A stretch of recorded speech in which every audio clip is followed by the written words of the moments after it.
In this video, we're going to look at how to add vectors graphically. And in my next video, I will do the same two vectors in the algebraic method.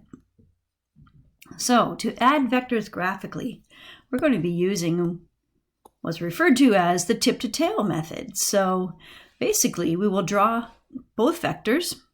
The second one will be drawn on the tip of the first one.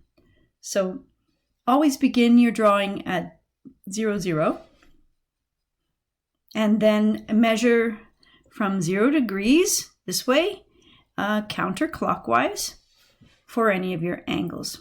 Okay, so we will also try to use some kind of a scale to represent the 50 newtons and the 100 newtons.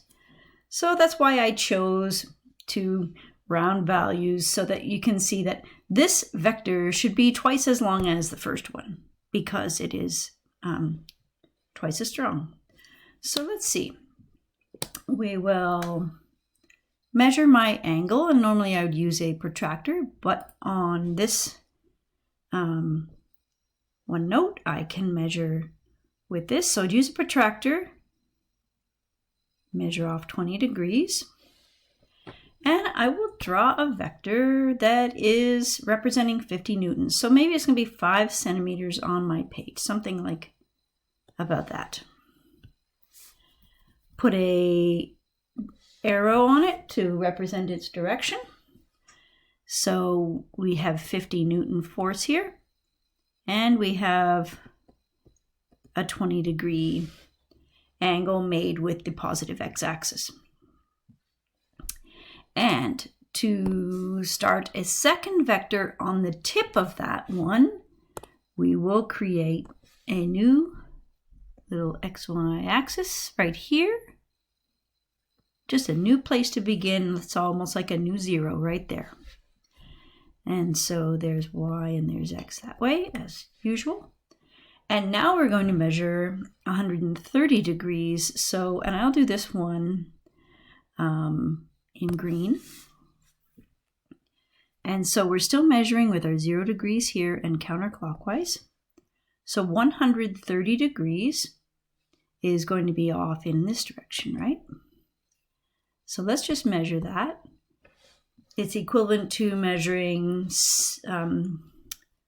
let's see, that'll be equivalent to measuring 50 degrees backwards. So how about we use this? And we can explain that part in a minute.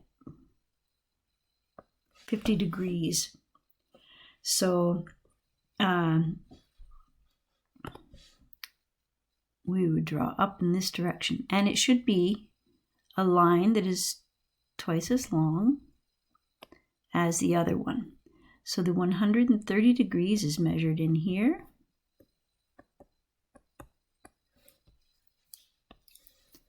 Right, like that, 130 degrees, and this is measuring 100 newtons. Okay.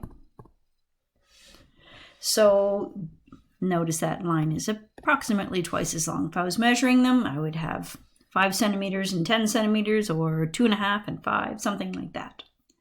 The resultant vector is the one that goes from the original starting point, which would be right here, to the last tip. So if I had added even 3 or 4 or 5 more vectors, I would always go back to the 0, 0 and measure the result, or draw the resultant vector from there to the final tip.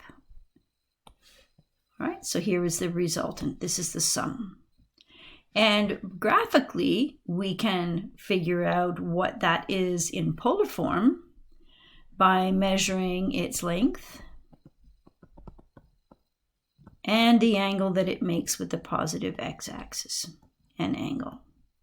So I'd use my protractor and measure the angle there. All right. So in the next video, we will do these two algebraically, and we'll have a look at the same diagram.